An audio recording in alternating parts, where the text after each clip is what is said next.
स्वागत है आप सभी का हमारे YouTube चैनल राज कहानी पर। आज हम एक किसान और परमात्मा की कहानी से आपको रूबरू कराएंगे। एक बार की बात है कि एक किसान परमात्मा से बड़ा नाराज़ हो गया। कभी बारिश आ जाए, कभी सूखा पड़ जाए और कभी धूप बहुत तेज़ हो जाए तो कभी ओले पड़ जाए। हर बार कुछ ना कुछ कारण से उसकी फसल थोड़ी खराब हो जाती थी। एक दिन बड़ा तंग आकर उसने परमात्मा से कहा, देखिए प्रभु, आप परमात्मा है, लेकिन लगता है आपको खेती बाड़ी की ज़्यादा जानकारी नहीं है। आपसे हमारी एक प्रार्थना है कि 1 साल के लिए मुझे मौका दीजिए। जैसा मैं चाहूँ वैसा मौसम हो जाए, फिर आप देखना मैं कैसे अन्य के भंडार भर दूंगा। परमात्मा मुस्कुराए और कहा, ठीक है, जैसा तुम कहोगे वैसा ही मौसम दूंगा, मैं दखल अंदाजी नहीं करूँगा। किसान ने गेहूं की फसल बोई। जब धूप चाही तब धूप मिली, जब पानी चाहा तब पानी मिला। जब तेज धूप, भाड़, आंधी तो उसने आने ही नहीं दी। समय के साथ फसल बहुत अच्छी हुई और किसान की खुशी का कोई ठिकाना नहीं था, क्योंकि किसान की ऐसी फसल तो आज तक नहीं हुई थी।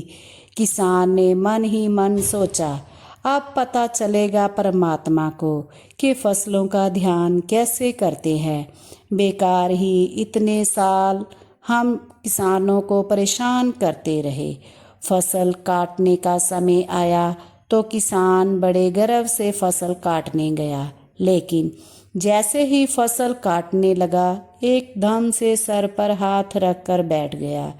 गेहूं की एक भी बाली के अंदर गेहूं नहीं था, सारी बालियां अंदर से खाली थी।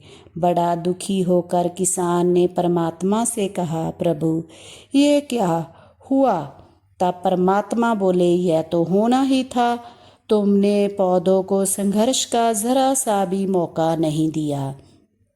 ना तेज धूप में उनको अपने दिया, ना तेज धूप में उनको आपने दिया, ना आंधी आलों से जूझने दिया। उनको किसी प्रकार की चुनौती का एहसास जरा भी नहीं होने दिया, इसलिए सब पौधे खोखले रह गए हैं। जब आंधी आती है, तेज बारिश होती है, ओले गिरते हैं, तब पौधा अपने बल से ही खड़ा रहता है। वह अपने आप को बचाने का संघर्ष करता है और इससे जो बल पैदा होता है वही उसे शक्ति देता है, ऊर्जा देता है, उसको जीवित रहने का मौका देता है। जैसे सोने को भी कुंदन बनने के लिए आग में तपना पड़ता है और हथौड़ी से पीटने गलने जैसी चुनौतियों से गुजरना पड़ता है, तभी उसकी एक सुंदर सा गहना बन जाता है। इस तरह जिंदगी में भी अगर संघर्ष ना हो, चुनौती ना हो, तो आदमी अंदर से खोखला ही रह जाता है, उसके अंदर कोई गुण नहीं आ पाता। यह चुनौतियां ही है जो आदमी रूपी तलवार को धार देती है, उस शक्ति और घरे बनाती है। अगर प्रतिभाशाली बनना है तो चुनौतियों को स्वीकार करना ही पड़ेगा, और नहीं तो अंदर से हम खोखले रह जाएंगे। अगर जिंदगी में कामयाब प्रतिभाशाली बनना है तो संघर्ष और चुनौतियों का सामना तो करना ही पड़ेगा। इस कहानी से आपको क्या शिक्षा मिली, हमें कमेंट करके ज़रूर बताएं।